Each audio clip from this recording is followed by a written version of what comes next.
Hello students, this is the first ever Mr. Damien Humanities webcast, and today we are going to be reading page 12 from our reading. You can either read along in your packet or you can just read along right on the screen with me. Also, I'm going to be on the internet. We're going to be answering these page 12 questions. They're in your Google class. We're looking for answers to these three questions. List three effects of this 1789 revolution on Saint-Domingue. So that is the French Revolution. On Saint-Domingue. The French Revolution is important because France owns Haiti. They're basically Haiti's boss. The laws in France would all change because of the French Revolution, which would change laws in Haiti. So we're looking for three effects of the French Revolution on Saint-Domingue, which was what I was referring to as Haiti. Saint-Domingue is the name of the place at the time. Haiti is not what the place was called by the French. Haiti was actually the old Taino name of it, and Haiti actually means land with a lot of mountains. So we want to find out three effects of the French Revolution on Saint-Domingue. We want to find out when and where did rebellion begin in Saint-Domingue. That sounds like a simple question. That's maybe a 1 or 2 sentence answer. What did the rebels want? That's an important question. Why did they rebel? And what did they need? What would they gain by not being under French control? And last, this is going to be a self-guided question. I'll let you explore this on your own. So, I have this. This is available in your Google class. I'm also going to be using the Learner's Dictionary to look up a few words that are going to go on our Quizlet. The link to this set is also going to be in your Google class. This is reading number 3. Okay? So, let's get right to the reading. Alright. So this is where the reading starts. We're focusing here on how did the events in France affect Saint-Domingue. That's our question. But just to build a little context, let's read this quote by Antoine Pierre Barnave. He was one of the spokesmen for the Colonial Committee of France's National Assembly. So basically, after France cut the head off of their king or hung him, they had a committee to come together and decide what was going to happen next, because they no longer had a king to decide everything.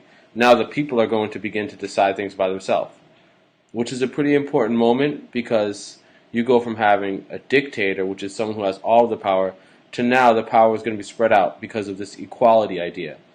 Here we go. So this person says, the colonial regime, that means the French people that run the colony, are oppressive. That means they don't give the people any freedom. But it gives a livelihood to several million Frenchmen. Basically, livelihood means money. So the people that are the colonists in Saint-Domingue at the time are awful, oppressive, but they're making lots of money for millions of French people.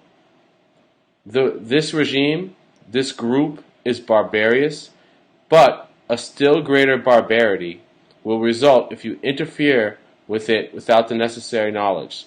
So this person who is speaking for the colony is saying, sure, what's going on in the colony is barbarous, but don't interfere if you don't really know what's going on there. So it sounds to me like his motive might have been to keep people out of his business, and he wanted things to stay the way they were. He's saying, look, we're making lots of money, and we know it's barbarous, but you're not there, so don't bother us. In 1789, the National Assembly decided that France's new constitution, which gave many new rights to citizens of France, would not, look at that word, not apply to France's colonies. How did events in France affect Saint-Domingue? The preface, that means the beginning, of France's new constitution was called The Declaration of the Rights of Man and Citizen. So let's pause right here and just look at this word rights. What does that mean? We talk about it all the time. What are our rights? And so I'm just going to look in the Learner's Dictionary and look up that simple word. We've heard it, no, not right size, but rights. Bill of Rights, and here it goes. We don't want the Bill of Rights. We want right, the noun.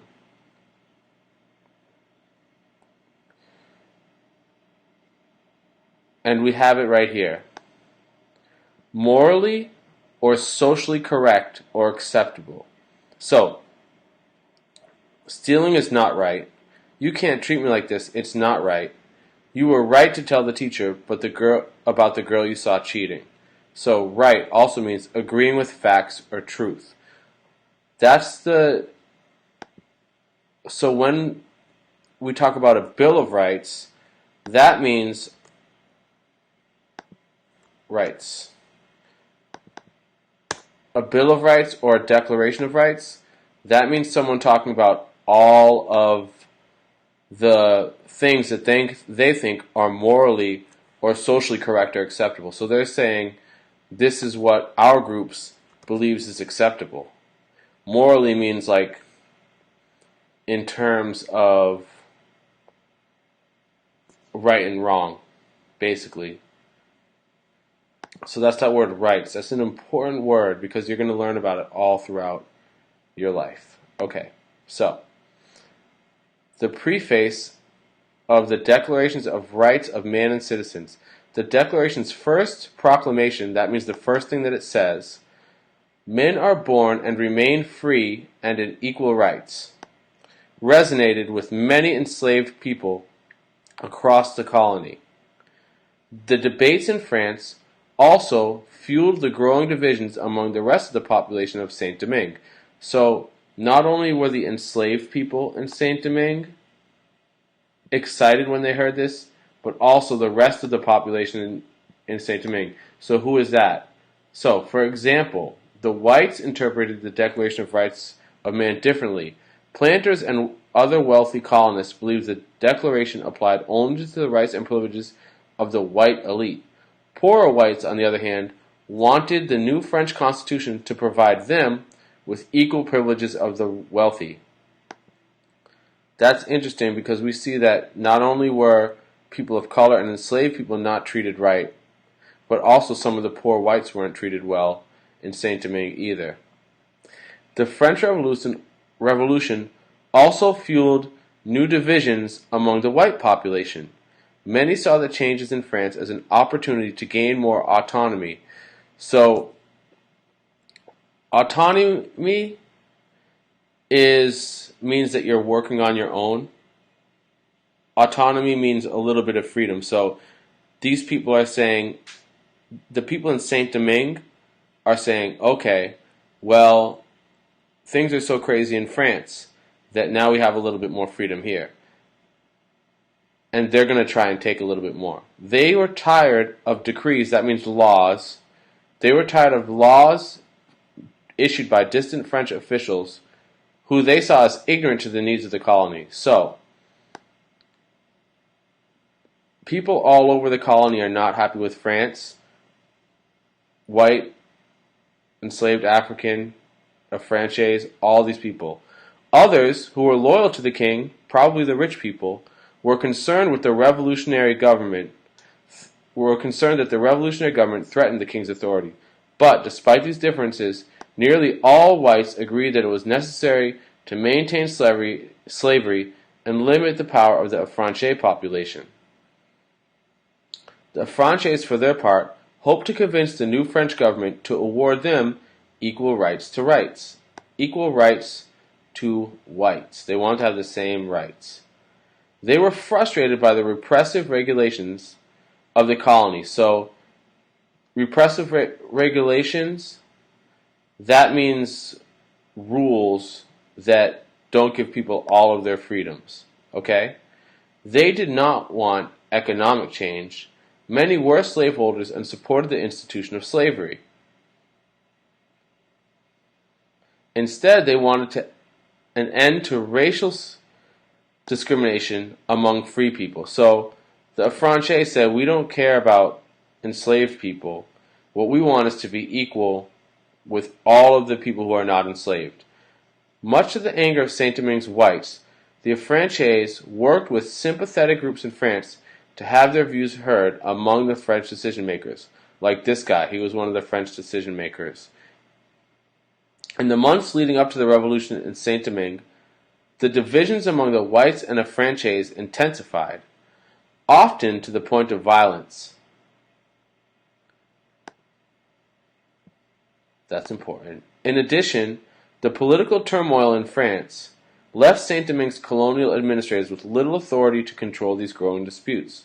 So, colonial administrators, that just means the people who were in charge.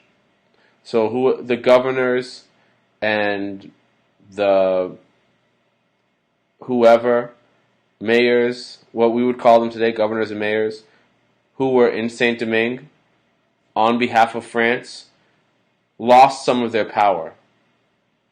Nearly every planter was too preoccupied with the colony's power struggles to pay attention to the growing unrest of the enslaved population. So, everyone is so concerned with what's going on in France that they are not paying attention to the enslaved population. Remember, there was a lot. That was a big population. Alright, so at this point, I would pause it and I would answer these questions. List 3 effects of the French Revolution in Saint-Domingue. Okay? Alright, hopefully you actually paused it and now you're back. We're going to read about revolt in the north. So the next question that we're looking for an answer to is, when and where did the rebellion begin in Saint-Domingue? Revolt in the north. Although there were a number of local revolts by enslaved people in early 1791, historians generally consider August 1791 the start of the Haitian Revolution. The revolution began with a rebellion in the north that soon engulfed the area and inspired revolts across the country. So just to gain some context, when that started, this is what it looked like. Can you imagine waking up one day, all of this fighting, all of this burning? Burning is really important in this revolution because the Haitian people, they didn't want anything that France used to make money to be there, because that would create a link or a way for France to continue to make money. This is an important image. This is the voodoo ritual that took place before the revolution. See this pig? They cut the blood of the pig and they all agreed that they were going to have a revolution. That is a paraphrase and probably not a great one, but we're going to go into it in a lot more detail.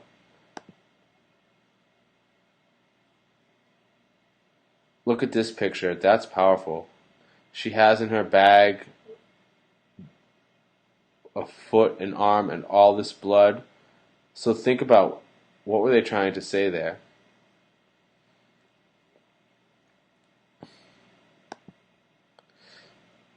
So that was in August 1791. This rebellion was not spontaneous. So spontaneous, that's a good word. We're going to put that one in the dictionary.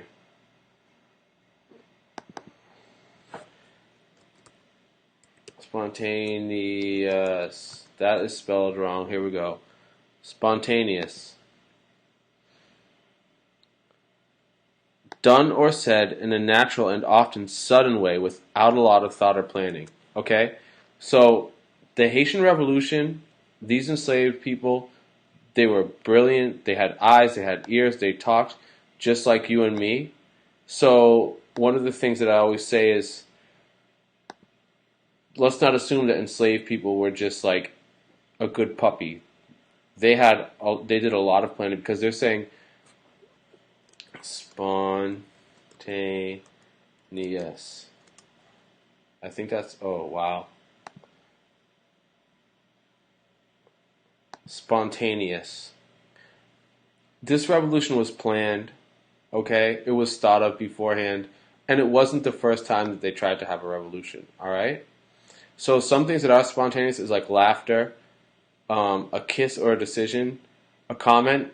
We get a lot of spontaneous comments in class. So if someone just blurts out something without raising their hand and it's random, then that would be like spontaneous. But if someone really thinks of an answer and raises their hand, that would be not spontaneous. It was the result of months of planning and strategizing on the part of enslaved people, maroons, and even some free blacks. Enslaved people built networks of communication among the different plantations, eavesdropping on whites and exchanging information. An enslaved man named Bookman Duddy was the rebellion's lead organizer. That's an important name. We're going to want to know who he is.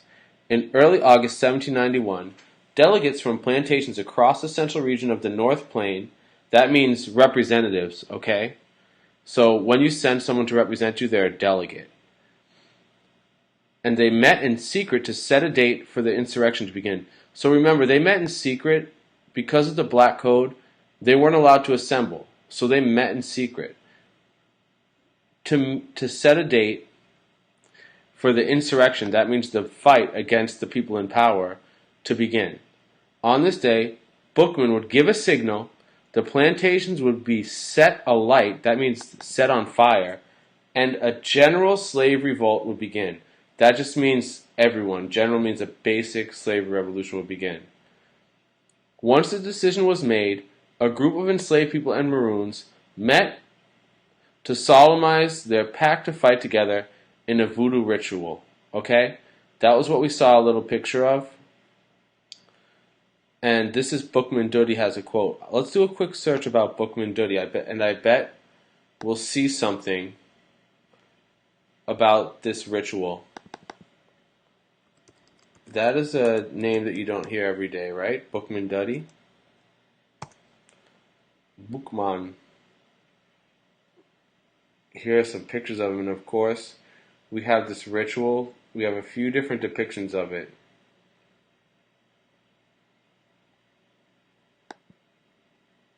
This is how I research a lot of times if I'm reading something, and I encourage you guys to do the same thing. If you're curious about something you're reading, you can do a little research on it. So here you have this video.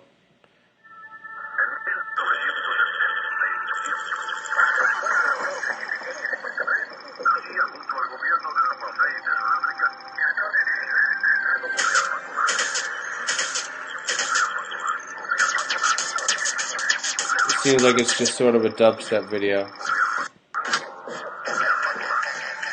Yeah, this is kind of crazy. So someone was inspired by Bookman Duddy.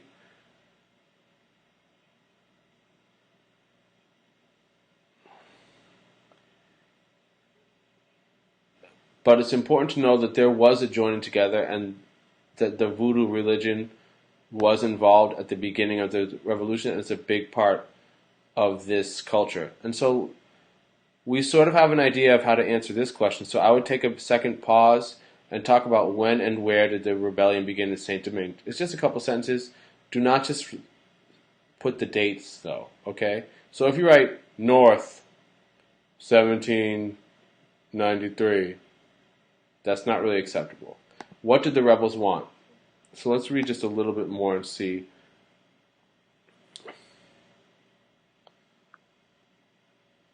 This section right here, what did the rebels want? In the beginning, many of the rebels had limited goals. Most wanted to achieve better working conditions on the plantations, for example, additional days of rest, and the end of the use of the whip as punishment. In addition, there was a rumor that the French king had already emancipated, that means freed, okay?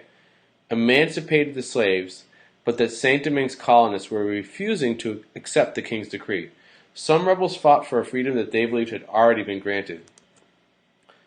So it's interesting that our text there doesn't really say whether or not that's true.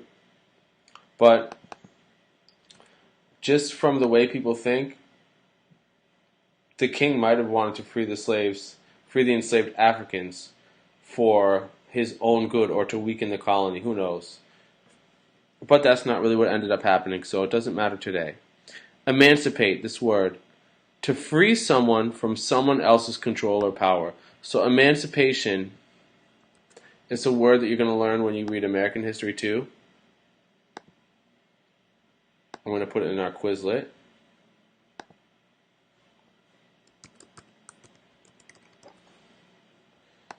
See, I can spell that one.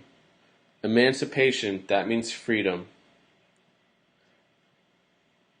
And we're still looking for answers to this question, what do the rebels want? It sounds like they had some pretty basic wants. But that Saint Domingue's colonists were refusing to blah, blah, blah. We're here. As the revolt progressed, the goals of the rebels became more radical.